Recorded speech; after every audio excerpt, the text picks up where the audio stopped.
Muy buenas noches, tengan todas y todos ustedes aquí y en casa. Son las 19:01 del domingo 25 de abril de 2020. Estamos en la Ciudad de México, en el Palacio Nacional de México, y vamos a iniciar la conferencia diaria sobre la situación de la pandemia de COVID, la enfermedad causada por el nuevo coronavirus SARS-CoV-2. Hoy nos vamos a centrar en dos elementos. La primera es presentar el informe técnico diario, y lo segundo, el doctor Ricardo Cortés Alcalá, director general de Promoción de la Salud, nos va a presentar el informe de movilidad en el espacio público, que deriva de los distintos monitoreos que hacen algunas compañías privadas, pero que estamos integrando con la ayuda del Consejo Nacional de Ciencia y Tecnología y utilizando distintas metodologías analíticas que tienen algunas comunidades científicas de México. Este va a ser el informe que estaremos presentando regularmente, no necesariamente en forma diaria, pero este es el informe que consideramos más robusto en términos metodológicos. Existen otras metodologías que también se han comentado, pero este es el que es más consistente y que forma parte del trabajo que hacemos en forma colegiada con el CONACYT, a quien siempre le agradecemos como institución, y a su directora general, la doctora Álvarez Builla. Le pido al doctor José Luis Alomía, director de Epidemiología, si nos presenta el informe. Con su permiso. Buenas noches a todas y todos. Vamos a tener la presentación del panorama de hoy, como siempre, colocándonos también en el tiempo, cómo vamos y cómo se han llevado a cabo las diferentes actividades. Estamos ya cursando el día 35 de esta Jornada Nacional de Sana Distancia, en donde, como ustedes saben, las principales indicaciones han sido el autorresguardo domiciliario, ¿verdad? En donde se invitó primero a todas las personas que forman parte de algún grupo de riesgo. Se han estado mencionando estos grupos continuamente: personas que tienen más de 60 años de edad, personas que tienen comorbilidades como son la presencia de diabetes, de hipertensión, de obesidad, de enfermedad cardíaca, de algún tipo de inmunosupresión, ya sea producida o ya sea producto de alguna enfermedad, a quedarse resguardados en su domicilio durante todo el tiempo que dure la Jornada Nacional de Sana Distancia. Y esto precisamente tiene el objetivo principal de prevenir el contagio específicamente en estas personas, protegerlas porque son las que tienen el mayor riesgo de complicarse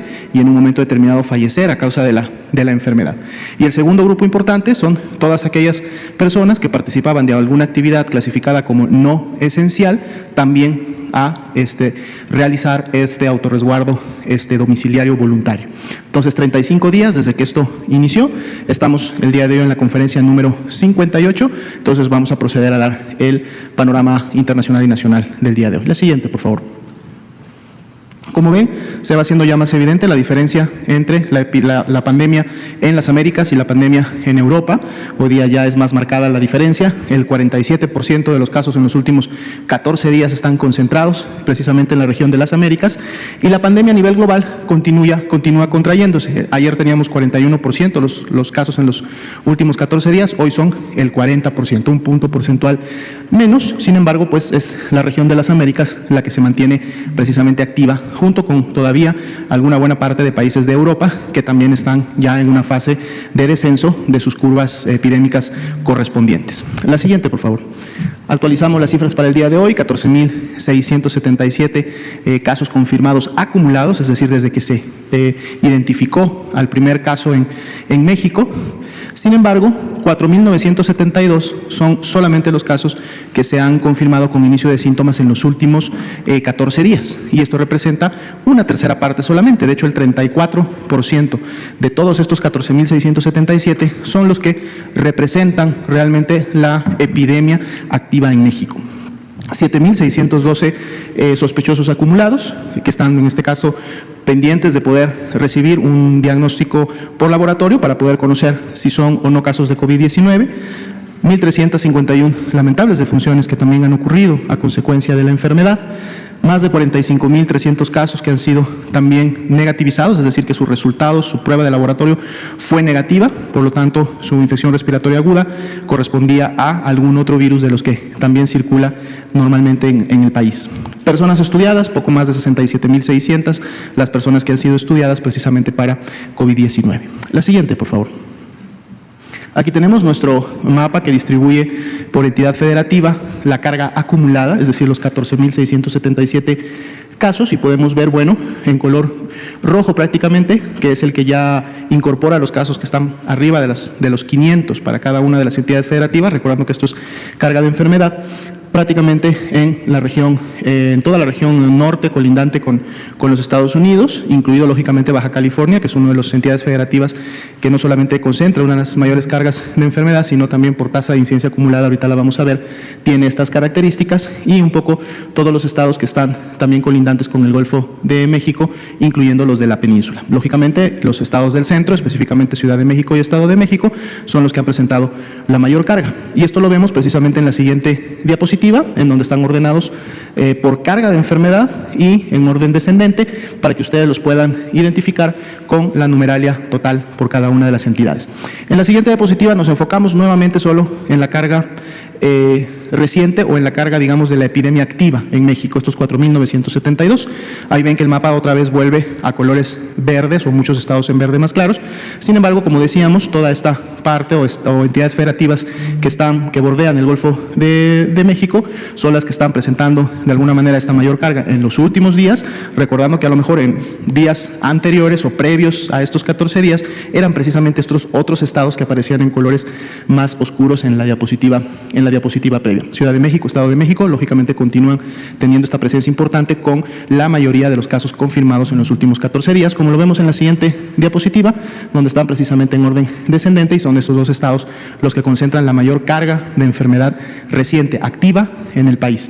En la siguiente diapositiva ahora sí nos vamos a las tasas de incidencia acumulada y también distribuidas geográficamente en cada una de las entidades federativas, recordando que los estados que tienen los colores más intensos son precisamente los que tienen las mayores tasas de incidencia, y por lo tanto, entonces estas tasas lógicamente representan una mayor transmisión y afectación poblacional que se está llevando a cabo, y vemos nuevamente los estados de la península, los estados de la región noroeste y los estados del centro, incluido Sinaloa en el norte, que tenemos este tipo de acciones. La siguiente, por favor. Tenemos esta misma distribución, es decir, la carga o la tasa de incidencia acumulada. Ciudad de México, Tabasco y Quintana Roo serían las entidades federativas con la mayor tasa de incidencia. Jalisco, Colima, San Luis Potosí con las menores tasas. 3.89 es la tasa nacional, pero está distribuida, como ustedes pueden ver, dependiendo también de cada una de las entidades federativas, y esto es también de la epidemia activa, es decir, de la carga más reciente. La siguiente, por favor. Tenemos la distribución de las defunciones que han sucedido, 1.351, a las que también hemos agregado para la gráfica, que está distribuida por fecha de defunción, es decir, el día en que ocurrió la lamentable defunción, las 86 defunciones que todavía se mantienen como sospechosas, están esperando un resultado. Ayer mencionábamos, y hoy se vuelve a refrendar, que veíamos una tendencia ascendente, francamente ascendente, hasta aproximadamente el 15 de abril. Del 15 de abril, e incluidas las defunciones sospechosas, es decir, aquellas que están todavía por confirmarse, nos evidencian ya un poco una tendencia más estable en relación a cómo han estado ocurriendo estas defunciones. Eso es importante también irlo monitoreando, porque pues representa lógicamente uno de los desenlaces o los peores desenlaces que la epidemia en México nos puede dar.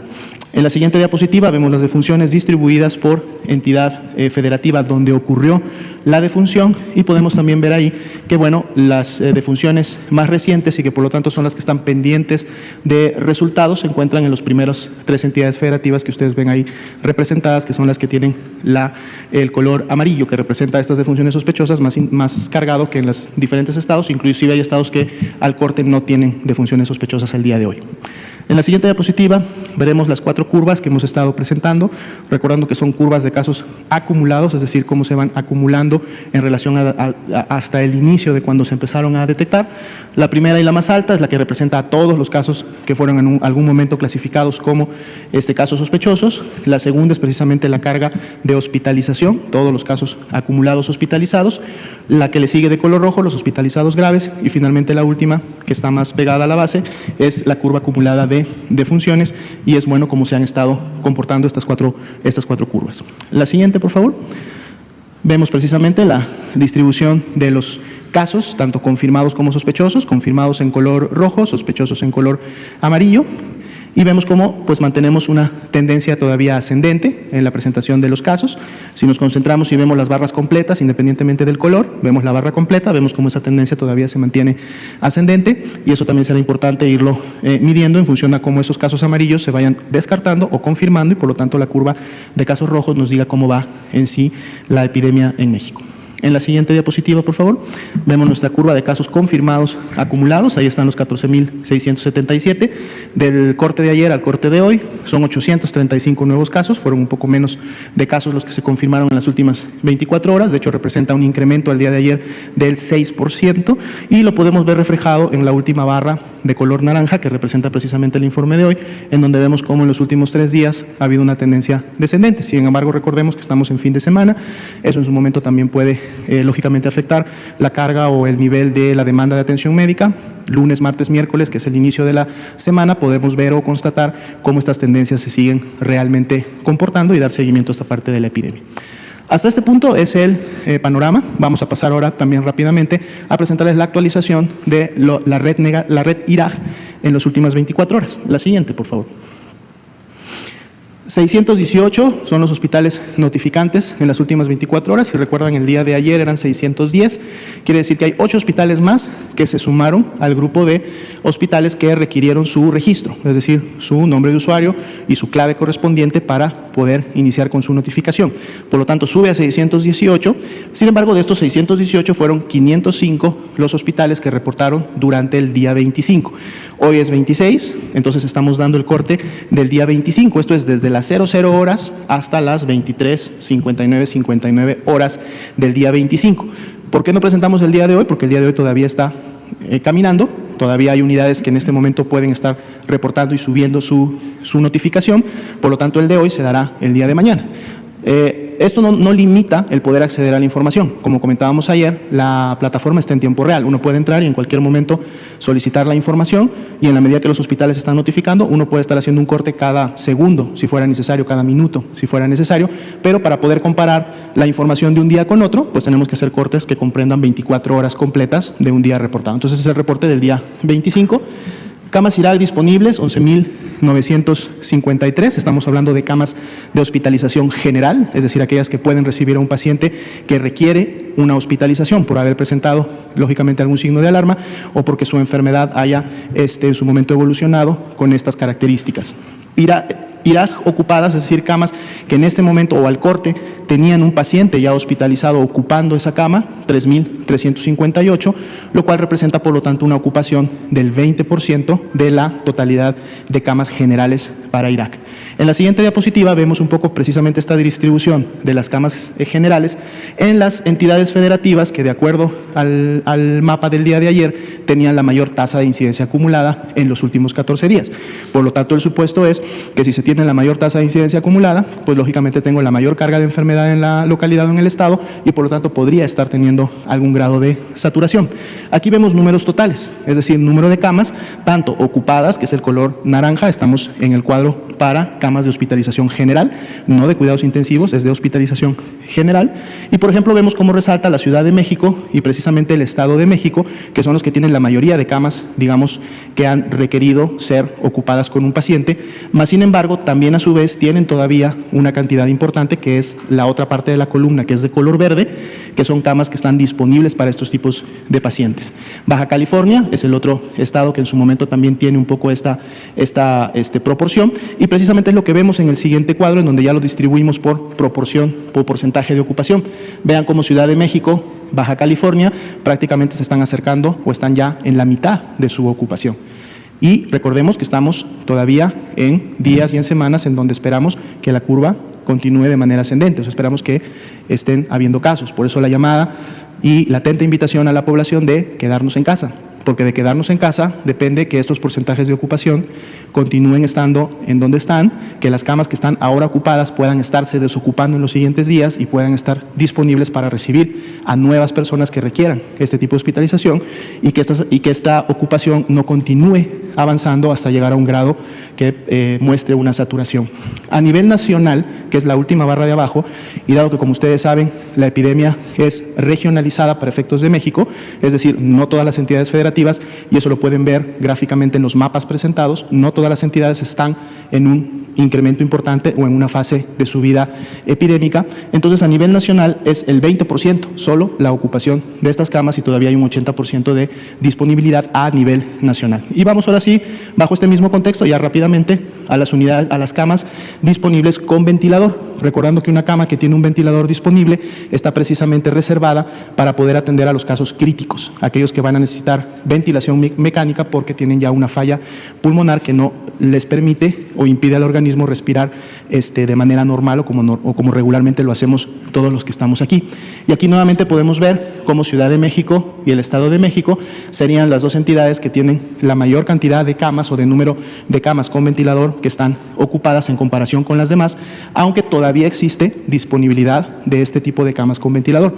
En este punto recordar que este gráfico y esta disponibilidad de camas es del total de camas que existen de todos los hospitales que han reportado: el IMSS, el ISSSTE, los hospitales de la Secretaría de Salud, los hospitales de alta especialidad de la SINSAE, todos están aquí incluidos. Por eso la distribución puede ser diferente si en su momento nos enfocamos solamente en algún grupo en particular. Y eso también la red IRAG permite hacer esa focalización y poder saber si, por ejemplo, en la SINSAE o en los hospitales de la Secretaría estuviera habiendo una mayor ocupación. Podemos ver la siguiente diapositiva donde nos muestra en proporción si ese 28 o ese 31% o este 26 o 19, que serían los más elevados, pudiera estar siendo superior cuando ya nos enfocamos en algún sector de los que componen el Sistema Nacional de Salud, y eso permite a las áreas locales operar, es decir, poder hacer transferencia de pacientes o pacientes que necesitan una cama con ventilador, poder ser derivados a hospitales que sí tienen camas disponibles y por lo tanto entonces no perder la oportunidad de la atención al paciente ni tampoco continuar saturando. Y esta es precisamente la distribución por proporción de cuál es la existencia de estas camas. Este sería el reporte al día de hoy. Muchas gracias. Gracias, doctor Alomía. Vamos a continuar con el informe de movilidad. Después del informe de movilidad que presenta el doctor Ricardo Cortés Alcalá, tenemos dos breves videos con mensajes importantes. Muchas gracias, doctor López-Gatell. Vamos a presentar estas gráficas por estado, por cada estado de nuestra República, con un marco rojo en los estados en donde tienen una disminución de la movilidad que es menor al 50%. Eso quiere decir que los que no estén en rojo es porque al menos ya alcanzaron a disminuir su movilidad más del 50%. Aquí vemos Aguascalientes, Baja California, son 4 diapositivas, los primeros 8 estados, y vemos 2 marcados en rojo, particularmente Baja California, que también, si lo asociamos a la presentación que acaba de hacer el doctor José Luis Alomía, que es uno de los estados con mayor carga de enfermedad y con una mayor carga en los últimos 14 días, pues esto puede ser un reflejo o un espejo de eso. Quédense en casa, es la recomendación.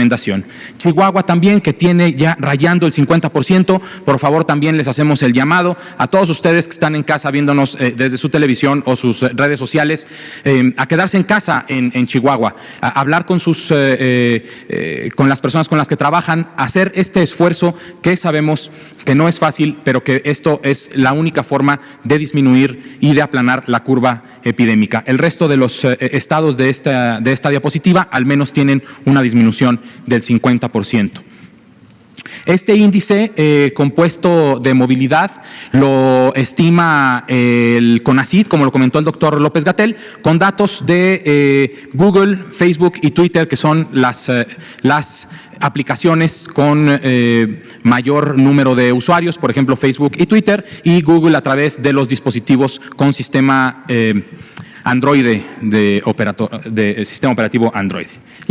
Esta Ciudad de México y los siguientes 8 estados, aquí señalamos a Durango, Hidalgo y Guerrero con una movilidad que no llega a disminuir a menos del 50%. El resto de los estados, como pueden ver, Ciudad de México menos 57%, Guanajuato similar con un menos 55%, y así Jalisco también con una movilidad disminuida del 62%.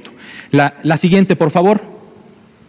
En este caso estamos, por favor, pidiéndole a la gente de Morelos, Querétaro y San Luis Potosí que disminuyan, dejen de salir de casa, que se queden en casa para que esta movilidad disminuya todavía más y las curvas locales en sus estados sean más planas, y así el Sistema Nacional de Salud en sus ámbitos público, social o privado tengamos la capacidad de atender a todas aquellas personas que vayan a enfermar y a requerir de algún servicio de salud. La siguiente, por favor.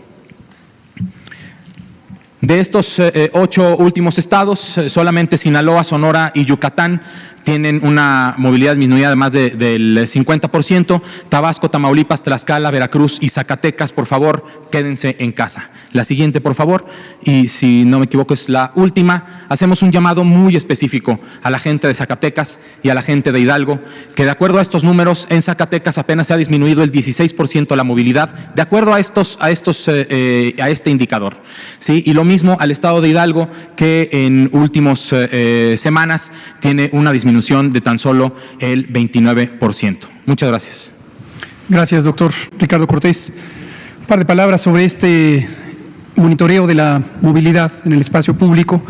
Este es un monitoreo sumamente importante porque, como hemos explicado en varias ocasiones, las medidas de seguridad sanitaria que se establecieron por parte de la Autoridad Sanitaria Nacional dependen de este mecanismo, de no salir hacia el espacio público, y esto tiene los tres componentes que todos y todas conocen, que son la interrupción temporal de las actividades laborales no esenciales, que son la gran mayoría. Segundo, la interrupción temporal de la actividad escolar, que fue la primera medida que entró en vigor desde el 23 de marzo. Y tercero, la interrupción de la movilidad recreativa. Recreativa es un término amplio que incluye el concurrir a plazas públicas, el acudir a cualquier actividad que no sea laboral o escolar. Como hemos comentado, también las acciones administrativas específicas con las que se puede lograr esa reducción de la movilidad están en manos de los gobiernos estatales, porque en el tramo de su responsabilidad como autoridades sanitarias, también ellos tienen la capacidad de hacer disposiciones o establecer disposiciones para la interrupción efectiva de este tipo de aspectos. Y hay un último tramo que también, en el que también participan las autoridades municipales, que es en el último aspecto, el de movilidad en el espacio público. Y aquí quiero hacer un señalamiento, aprovechando este comentario, sobre la importancia de monitorearlo. Nos preocupa mucho que en algunos municipios se está utilizando a la fuerza pública como un mecanismo de coerción directa hacia los ciudadanos y ciudadanas. Hemos dicho que desde un punto de vista técnico de la salud pública, esta no es la forma preferente con la que podemos reducir la movilidad pública, por muchas razones, pero destaco dos. Una, porque la medida o las disposiciones de seguridad sanitaria fueron cuidadosamente diseñadas para que el sujeto de la intervención no fueran las personas, específicamente conscientes de que en México la mitad de la población vive al día y de que esto representa una importante motivación absolutamente legítima para desear concurrir al espacio público. Decidimos desde el inicio no utilizar los mecanismos que utilizaron otros países, por ejemplo, en Europa Occidental, en donde centraron sus instrucciones hacia la ciudadanía. La realidad social y económica de México es muy distinta a la de Europa Occidental porque tenemos enormes desigualdades socioeconómicas. Y aquí encontramos la oportunidad de que con las tres más grandes conglomerados de actividades sociales, trabajo, escuela y recreación, podíamos tener un impacto masivo con la reducción de más de 67 millones de personas que no concurrirían en el espacio público. Entonces, volvemos a aclararlo, la intervención está dirigida a los elementos estructurales que hacen que las personas se muevan. Trabajar, ir a la escuela o llevar a los hijos a la escuela o tener actividades recreativas. Y el sujeto de la acción es los trabajos, las escuelas y los espacios recreativos, no las personas.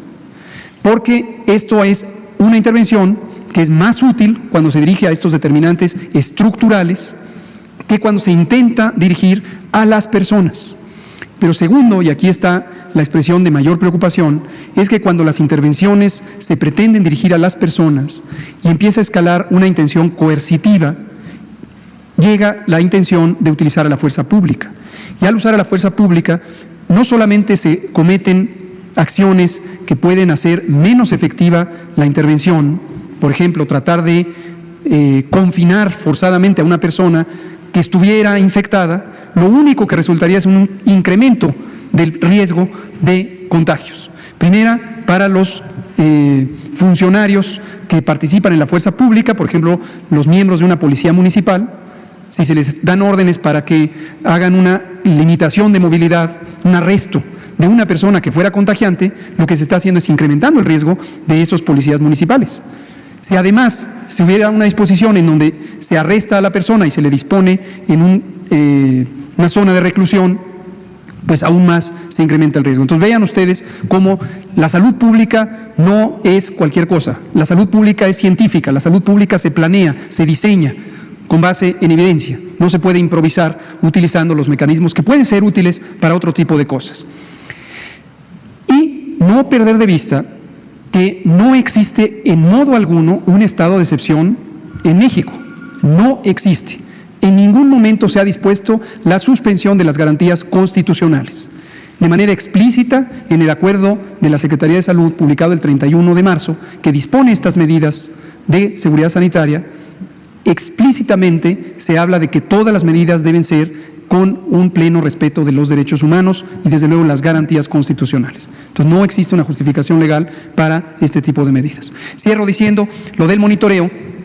De múltiples métodos que pueden existir, este nos parece muy conveniente por tres razones. Una, porque es un monitoreo independiente, lo hacen compañías privadas con una metodología que es muy conocida y que no tiene ningún interés peculiar por juzgar o calificar la respuesta de ningún país. Esta metodología existe para muchos países del mundo. Segundo, porque son tres metodologías, tecnológicamente hablando, que concurren en una sola plataforma analítica que coordina el Consejo Nacional de Ciencia y Tecnología. Y tercero, porque es el que tiene la mejor posibilidad, la mejor capacidad de resolución. Otras metodologías utilizan un mecanismo de monitoreo a través de las antenas de teléfonos celulares. Estas antenas están distribuidas en el país y lo que hacen es que monitorean cada teléfono cómo se conecta a una antena y pertenece a un espacio de cobertura de una antena. Y cuando se cambia de espacio de cobertura, se conecta a otra antena y esa es la medida de movilidad. Pero esto tiene una resolución menos precisa. En cambio, esta metodología conjunta tiene una resolución mucho más precisa porque se basa en la geolocalización de los aparatos telefónicos y utiliza las plataformas tecnológicas más usadas en México. Vamos a pasar ahora a dos videos. El primero es una buena noticia que me pasaron hace ratito en tiempo real, por eso vino el compañero, muchas gracias, a avisarme. Verán ustedes, la buena noticia es, está llegando, o ya habrá aterrizado, el más reciente avión, me parece que este es el sexto, con los insumos para la salud que vienen de China.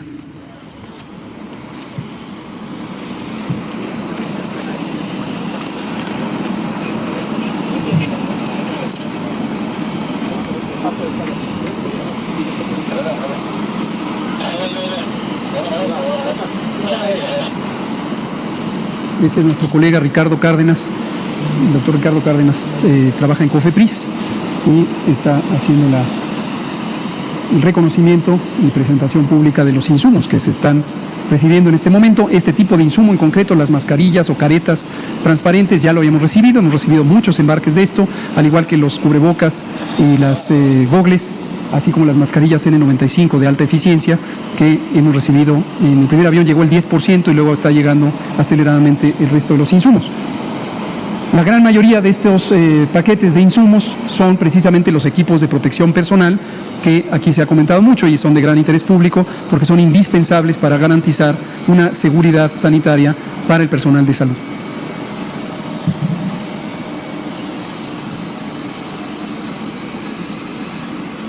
¿Esto es cámara en tiempo real o es video? Es tiempo real, no es un video, es ahorita, en este momento están ahí en el aeropuerto. Gracias por la efectividad de esa comunicación.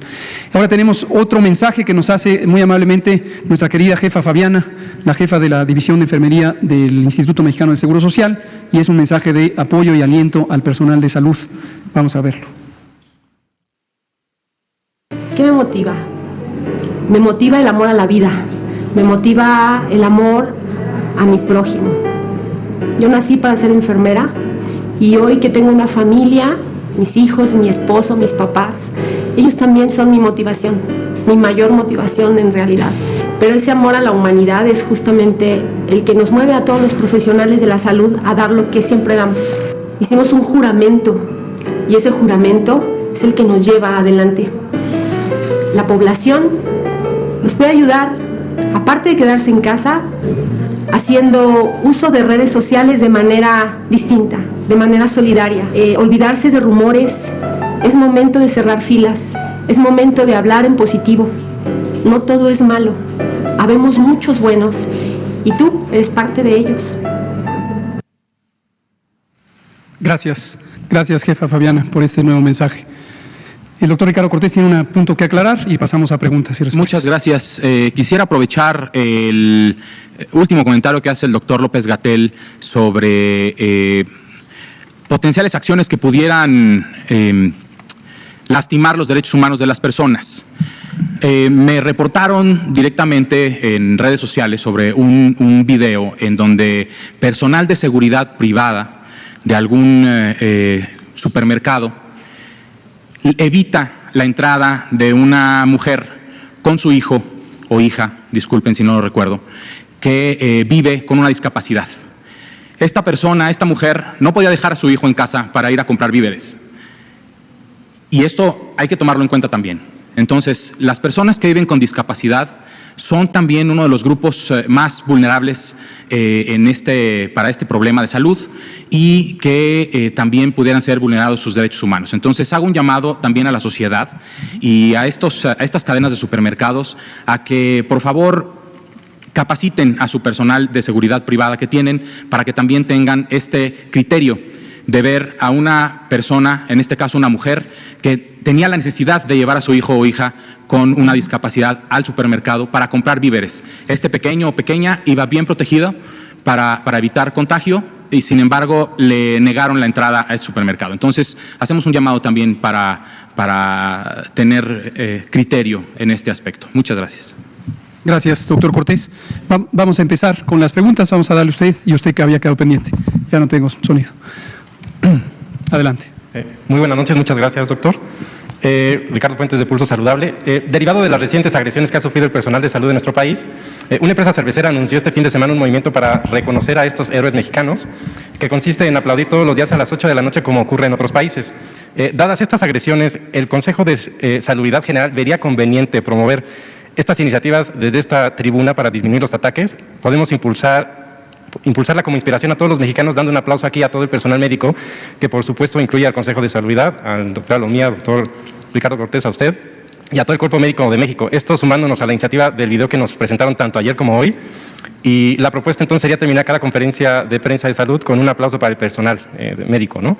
Por eso yo les pediría a todos un aplauso para nuestro personal de salud para terminar con la violencia hacia el personal. Gracias, hagámoslo.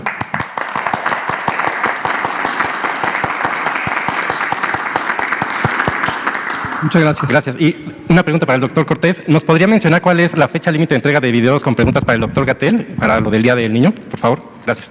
Con muchísimo gusto. La plataforma se cierra en 20 minutos para enviar los videos de todas las niñas, niños y adolescentes que quieran preguntarle algo al doctor Gatell. Ahorita, ¿por qué lo cerramos hoy a las 8 de la noche? Porque entonces empieza a las 8 de la noche para elegir a los mejores.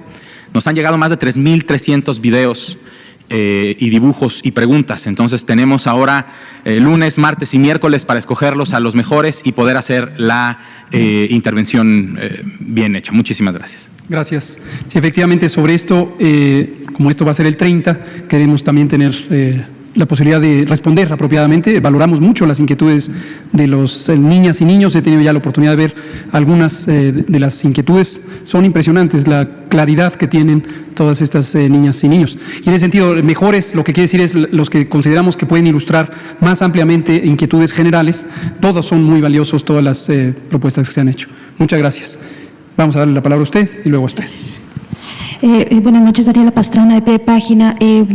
Esta semana hemos tenido información de algunas personas que han fallecido en México y una persona migrante en Estados Unidos que tienen 31 años y por lo visto ninguna otra enfermedad. Entonces es una duda que tenemos, es si ustedes han detectado algún tipo de, no sé, comportamiento extraño de este virus en esta parte. En Europa estaba como muy claro que son personas mayores. Aquí teníamos la idea de que eran personas que tenían sobre todo alguna otra enfermedad, pero estos casos de personas jóvenes y aparentemente sanas es una cosa que quiero saber si ustedes tienen información sobre eso. Luego ha habido personas a las que les están indicando que consigan hidroxicloroquina, que ya había salido este tema en alguna conferencia hace como un mes porque se había agotado esa medicina. Entonces quiero saber si hay alguna contraindicación, algo que se sepa que sí está funcionando o por qué estas personas les han indicado que vayan y que busquen esta medicina. Y luego pues vimos en las gráficas que prácticamente en todos los estados, si bien siguen con índice, o sea, con movilidad hasta en muchos más del 50%, pero de todas maneras se ve como que después de la Semana Santa hubo en todos los estados una pequeña subida, ¿no? O sea, como que la gente ya está saliendo más. Entonces, queríamos saber si, más bien quería saber si tienen alguna idea de por qué está ocurriendo esto, cuál es el diagnóstico que tienen sobre esta situación, ¿no? Gracias, con mucho gusto.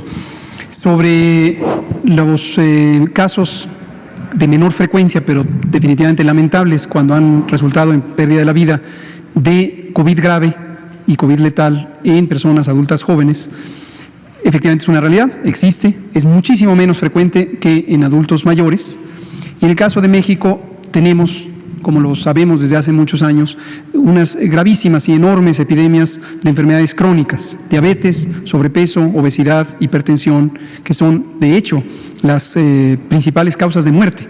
En México mueren cada año, concretamente en 2018, que es el dato oficial más reciente, más de 733,000 personas murieron en 2018 y cerca de 146,000 murieron por enfermedad cardíaca, infartos del miocardio y otro tipo de enfermedades isquémicas del corazón. Isquémica quiere decir que se interrumpe la circulación, es lo que popularmente conocemos como infartos del corazón, o problemas cerebrales, también circulatorios. La diabetes es la segunda causa de muerte absoluta en México. La tercera es la enfermedad crónica del hígado. Y luego ya tenemos otras como la violencia. La cuarta son las neoplasias malignas, los tumores. Y por eso conocemos que la mitad de la mortalidad en México desde hace 12 años está relacionada con una mala alimentación. Una mala alimentación. Hoy un periódico de circulación nacional me llamó la atención porque un poco por primera vez ponía en su titular que otros problemas de salud superan al COVID. Y es cierto, son precisamente estos problemas crónicos asociados a la mala nutrición. Hemos dicho explícitamente desde una perspectiva técnica, la alimentación basada en alimentos industrializados, incluyendo las bebidas azucaradas, que tienen un muy bajo o nulo valor nutricional, pero en cambio altísimo poder calórico. Y a lo largo de varias décadas, ya décadas desde los años 80, esto ha sido el motor principal de estas epidemias. Entonces, hoy estamos con una epidemia aguda, como es el COVID, estamos en cierta manera teniendo la consecuencia en México, a diferencia de Europa, de estas epidemias causadas por estas razones. Las personas que no tenían conocimiento de tener una enfermedad crónica son casos esporádicos, pero a veces hemos encontrado, por ejemplo, que tienen familiares con diabetes y que no sabían, el paciente, la persona que enferma de COVID grave, no sabía que padecía diabetes, y la diabetes se detecta al momento en que está enfermo de COVID. Esto no es raro, que una enfermedad aguda devele una enfermedad crónica para la que no se tenía conocimiento. Sobre hidroxicloroquina y cualquier otro medicamento que se pudiera utilizar, reiteramos, hoy es domingo 26 de abril de 2020, hasta este momento no existe tratamiento alguno específico para COVID, específico para tratar al virus o combatir al virus, que haya sido autorizado ni en México ni en el mundo como un tratamiento regular. Hay algunos medicamentos que pudieran ser de utilidad, que están en procesos de investigación. La propia Organización Mundial de la Salud tiene un ensayo clínico, un estudio clínico de varios países que se llama el estudio Solidaridad, Solidarity Trial. México está participando en esta iniciativa y el propósito es investigar si algunos de estos medicamentos, incluyendo la hidroxicloroquina o la cloroquina, pudieran ser de utilidad. Pero en este momento no hay ningún conocimiento científico que respalde el uso sistemático de estos medicamentos. Y sobre la movilidad, le pido al doctor Cortés si nos comenta. Muchas gracias, doctor. Sobre movilidad, la verdad es que sí se nota en todos los estados un incremento en la movilidad. Ya habíamos también presentado un índice compuesto nacional que de los últimos 14 días había disminuido un 57% la movilidad nacional. El problema, y se veía un incremento, y el problema de presentarlo nacional, y por eso el doctor López-Gatell me instruye a que lo presentemos estado por estado, es que es un promedio, y ese promedio de estados como Jalisco, por ejemplo, que se ve casi 70% todavía de disminución de la movilidad, se ve mermado por el 20 y tantos por ciento o 16% de otros estados, y por eso la necesidad de verlo estado por estado. Yo creo que esto se debe a que ha pasado este lapso de vacaciones de Semana Santa, que ya tenemos un mes con la Jornada Nacional de Sana Distancia y que probablemente algunos empleadores quisieran empezar a ver cómo retomar digamos, el curso de su negocio. Los invitamos a continuar con la Jornada Nacional de Sana Distancia, a quedarse en casa y a disminuir todavía la movilidad, si tienen que hacer algunos ajustes en sus empresas para que regresen a trabajar desde casa los empleados que así lo puedan hacer, y tener esta Jornada Nacional de Sana Distancia con mucho éxito y con una mitigación en la curva epidémica. Ahora un comentario también sobre esto, lo decimos frecuentemente, lo dije yo mismo ayer. Entendemos y nos solidarizamos con la situación difícil que vive la sociedad mexicana. Todos y cada una de las personas que estamos en esta sociedad estamos afectados por estas medidas. Estas medidas afectan, por ejemplo, la posibilidad de tener el ingreso diario. Y lo hemos dicho, sabemos desde hace muchísimos años que una proporción muy grande de personas de la sociedad mexicana, hombres y mujeres, viven al día. Al no poder acudir a su fuente de trabajo, porque la fuente de trabajo está cerrada, también, excepto quienes tienen un salario fijo, tienen una situación difícil, porque además tienen poco ahorro y entonces ya se consumieron los ahorros, ya pidieron prestados a los familiares y están viviendo una situación difícil. No perdemos la conciencia de esto, no quisiéramos que estén experimentando, nadie de todos los que lo están experimentando, esta situación, no quisiéramos, no es deseable. Pero del otro lado está la epidemia. Y la epidemia, desafortunadamente, no se puede controlar de un día para otro. Así ha sido en todo el mundo y lo que estamos buscando es pasar la epidemia de la mejor manera, reduciendo los contactos para reducir la cantidad de personas que pudieran llegar al hospital necesitando una atención para garantizar que la tengan. Todos los días, todos los días, analizamos cuidadosamente las estadísticas de salud y varias de las otras estadísticas, como las de movilidad. Periódicamente también tenemos la información económica que proviene de la Secretaría de Economía o de la Secretaría de Hacienda, que nos permite ver no solamente los números y lo que tiene de impacto en la generación de riqueza en México.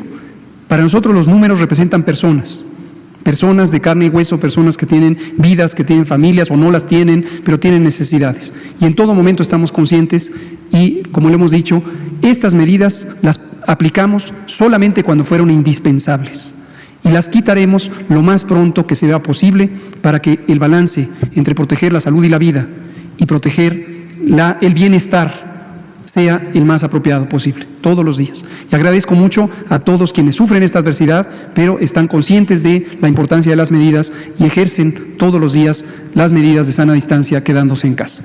Nos quedan 5 minutos, vamos a la última pregunta ya con la compañera. Buenas noches, Fernando Mendoza de Glucosa Atómica. Doctor, quería comentarle que nos contactaron doctores del Hospital General de México para denunciar sobre la calidad del equipo de protección que recibieron. No sé si sea posible que le pueda entregar su petición al final para que sea de su conocimiento y ustedes también vean cómo apoyarlos.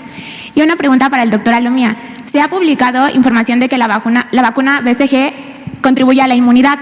¿Podría darnos su opinión al respecto y qué otros factores podrían contribuir?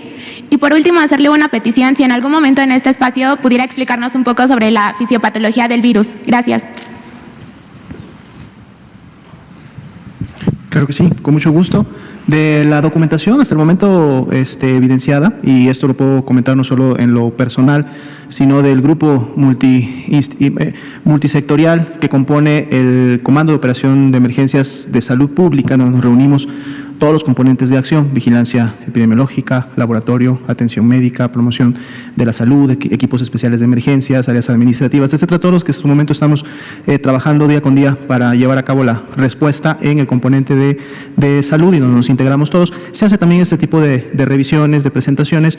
Puedo decir que de lo que llevamos hasta el momento no se ha mencionado ni se ha visto nada relacionado a este tema de la BCG. No sé si nuestros compañeros o colegas aquí lo hayan revisado. En lo personal, ¿no? Y con mucho gusto podemos integrar en algún momento de la semana algún colega especialista en el área que nos pueda traer una presentación en relación al tema que solicitan, ¿verdad? Sí, efectivamente, gracias, doctora Alomía, y gracias por sus preguntas. Sobre la denuncia, por supuesto, en todo momento usted y cualquiera, facilítenos los datos que puedan ser útiles para darle seguimiento a una denuncia o alguna inquietud que existiera por parte de cualquier persona, en este caso de trabajadoras y trabajadores de la salud.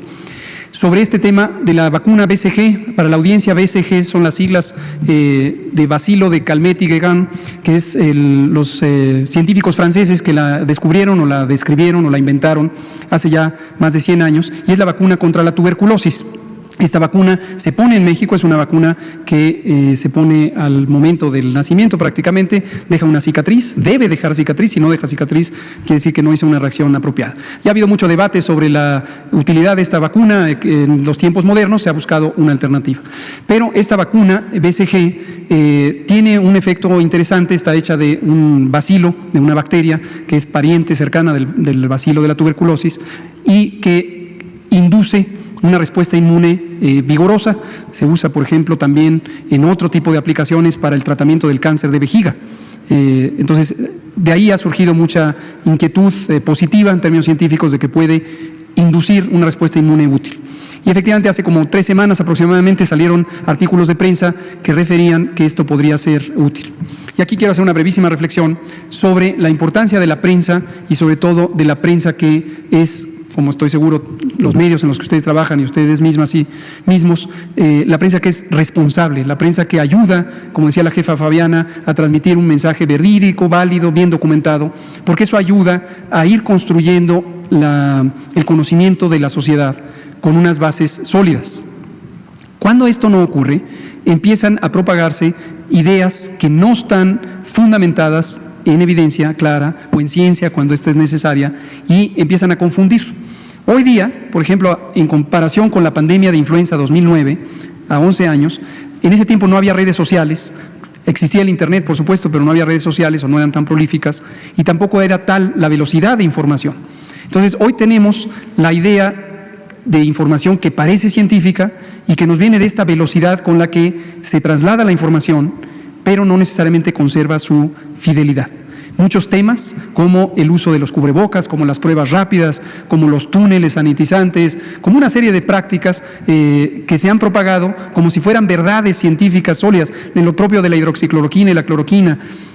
Entonces, el llamado es, desde luego, a ustedes de agradecimiento por su trabajo responsable, cuidadoso y sólido. Y a la sociedad en general de tener un filtro, no de censura, pero sí de una segunda reflexión para contrastar fuentes. Y si no hay claridad de cuál es la fuente de información primaria, de dónde viene esto, pues realmente tener cuidado, porque así se hacen las oleadas de desinformación.